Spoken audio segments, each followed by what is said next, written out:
Hello everybody and welcome to this amazing top 5 list of the worst survivor perks in Dead by Daylight. You guys voted on this set of top 5, so we'll be looking at the most useless and out-of-date perks in the game. No perks are off limits for as long as they are for survivors. Please note that we'll be referring to all the perks in their highest rank. Therefore, if we begin to speak about numbers and how they affect the game, they'll only be referred to as the benefits from rank 3. With that out of the way, let's begin. Number 5.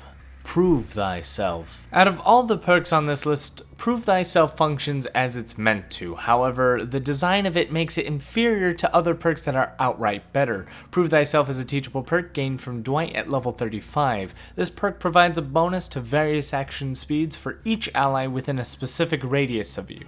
The problem with the perk isn't the effect, but the requirement. Dwight teaches another perk called Leader, which has a similar effect but provides the bonus to other survivors. Leader is outright the better perk because it provides the full 9% benefit to each survivor near Dwight. This means that 3 survivors gain a total of 36 collective percent when they are all near one survivor with Leader. However, Dwight only gets 3% per survivor, which means if he has his whole team together running Prove Thyself, he only gets a 9% bonus instead of handing out a total of 36. This means that with a single survivor nearby, Leader provides the full benefit of Prove Thyself with only one person instead of requiring your entire team to be there to gain the benefit of Prove Thyself one time. And of course you could try to force Prove Thyself to work by and maximize your speed by everybody running Prove Thyself and standing really close to each other, but in a real match, what is the point of that if the survivors don't stick together? And if you do come across one other survivor, it becomes very easy to follow that survivor around and give him the leadership bonus rather than trying to hope that all the other survivors stay within the 8-meter radius of you for you to get your 9% along with them to get their 9%.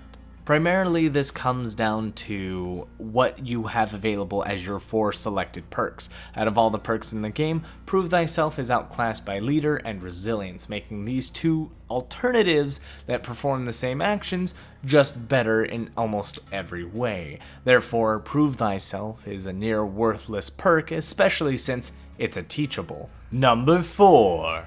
Sole Survivor. A perk that has plagued the perk pool for so long makes it onto the list not just because it's a terrible perk, but because of its limited use and worthlessness when everything doesn't line up. Top from Laurie Strode at level 30, Sole Survivor reduces the aura reading of the killer based on how many survivors have been killed during the trial.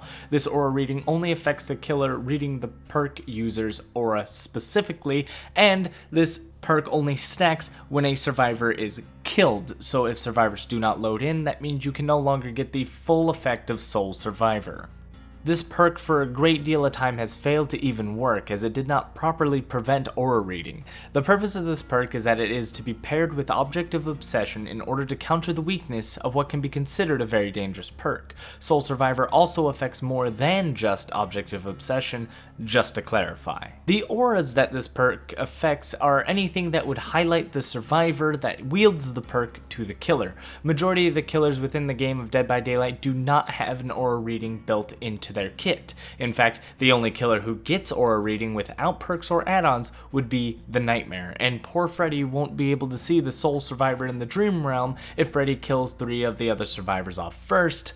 Please buff Freddy. This is where Sole Survivor begins to fail miserably, as it only counters certain perks that cause aura reading. Nurse's Calling and Deerstalker are the only 2 perks affected by 1 and 2 survivors being killed off, while Blood Warden, Bitter Murmur, and Territorial Imperative are the only perks affected when a survivor is alone completely, meaning 3 survivors have been killed off. Barbecue and Chili would also be affected if the power of Barbecue and Chili took effect after the final survivor died. This means that the killer can still track the sole survivor, since the 3rd survivor will still be in the dying animation while the effect of Barbecue and Chili takes effect. Therefore, Sole Survivor can never truly take effect against Barbecue and Chili. There's only one perk listed that is to be considered highly used, and that's Nurse's Calling. Even then, there are better ways to simply counter the perk by not healing within the terror radius of a killer. This perk falls on the 4th slot due to its lack of use countering a killer and reliance of having Object of Obsession. We can't consider this a useful perk as it serves really no purpose of its own without its main perk, Object of Obsession, kinda taking the reins, but it is still better than the next 3 since it does its job well. Number 3, Slippery Meat. A perk that has undergone quite a unique change since its creation, Slippery Meat is a general perk that is available for everybody at level 1. Originally, Slippery Meat was designed primarily to increase the speed in which you make an attempt to escape the hook or bear traps with an increased chance to make that escape. Now it has been changed to increase the amount of attempts you have to jump off a hook and greatly increases saving yourself out of a bear trap. Similar to Soul Survivor, it's a perk that works for what it does, but the value in the situation the perk works in is small and really undesirable. You can only make an attempt to jump off the hook on the first phase of being hooked, and you only get 3 additional jumps if you make the attempts immediately after getting hooked. This either leads you down the route of dying, as you fail 6 times in a row at a 4% chance of success, or bring other perks and offerings that would increase your luck so you have a near guarantee to jump off the hook.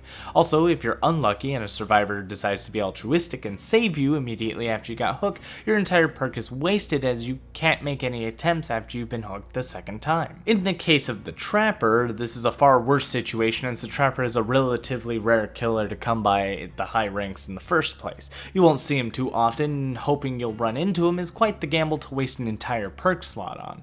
If you do end up against the Trapper, then lucky you, and if you get caught by a trap while not in a chase, you might stand somewhat of a chance, but if you get caught during a chase, well, your perk is again wasted, unless you're going to make that ballsy 4% jump off the hook by trying to kill yourself slightly faster. The problem here is that there are other perks that already do what Slippery Meat does, but better. Urban Evasion allows you to move while crouched at the same speed as walking, and by doing this, you get prompts for the traps if you're near them, therefore you don't run into them, and you don't need to make the chance to escape.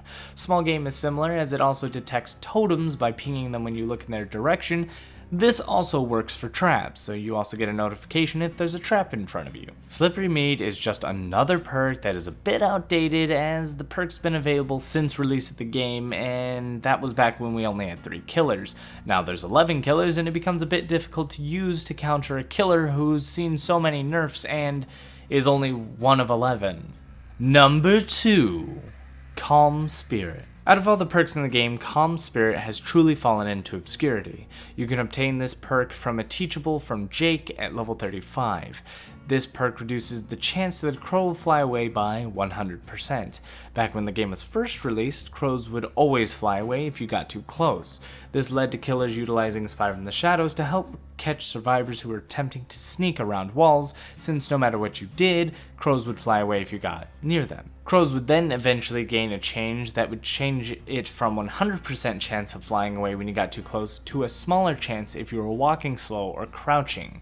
With Urban Evasion essentially inheriting a Calm Spirit effect, it completely negates the point of Calm Spirit. If you must run by tons of crows, it is likely you're in a chase, and the killer will likely not care about the crows themselves, as they're just gunning right for you.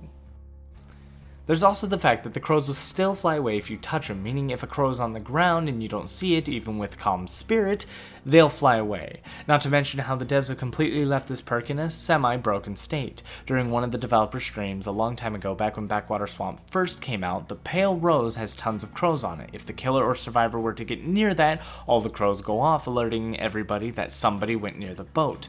Calm Spirit was meant to affect these crows. However, it fails to not alert these crows and still acts the same as if anyone else were to walk onto the boat. Not only is this perk useless and it's already a built-in mechanic to the game, but the devs have left it in the back of the game to collect dust as they continue to add more to Dead by Daylight. Poor Calm Spirit. Number 1, Deja Vu. Where would we be without Deja Vu? That one perk we get at some point and think to ourselves, what's the point of this? Deja Vu is a perk that is available to all survivors at level 1, and out of all the perks in the game, this is a perk that serves absolutely no purpose other than to point a brand new player in the right direction for their first few games.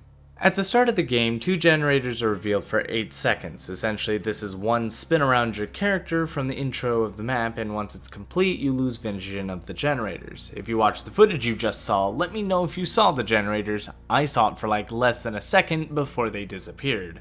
It's not very useful, and the only benefit it did would be to add to a map if I had one. It will track it on the map as if you found them normally, giving you the additional points and allowing you to see them through map aura reading. I'm not sure if this perk has ever really helped anybody. When I first came across this, I laughed at how pointless it was, since it already was pretty much easy to find generators. Back in the old tutorial, before they took those videos away, we were all taught a very basic trick that looking up towards the sky would help reveal easy to see bulbs that spark and help indicate that a generator is located there. With this knowledge in hand, you've single-handedly removed the only use of Deja Vu. With all the new maps added today, new generators for indoors were added too, and they still included visual cues that help you know that a generator is in the area, such as a house with flickering lights will let you know a generator is inside that house. Deja Vu just doesn't do anything worthwhile, and it takes up a whole perk slot all game long while providing no game-changing effect you can take advantage of, and hell, you could just completely miss the effect as we already did once before. And that's my list. What'd you guys think? Do you have other perks that you hate? Let me know in the comments down below. Don't forget to check out my other top 5 lists and guides found in the description. If you liked this video, don't forget to like, comment, subscribe, and as always, good game!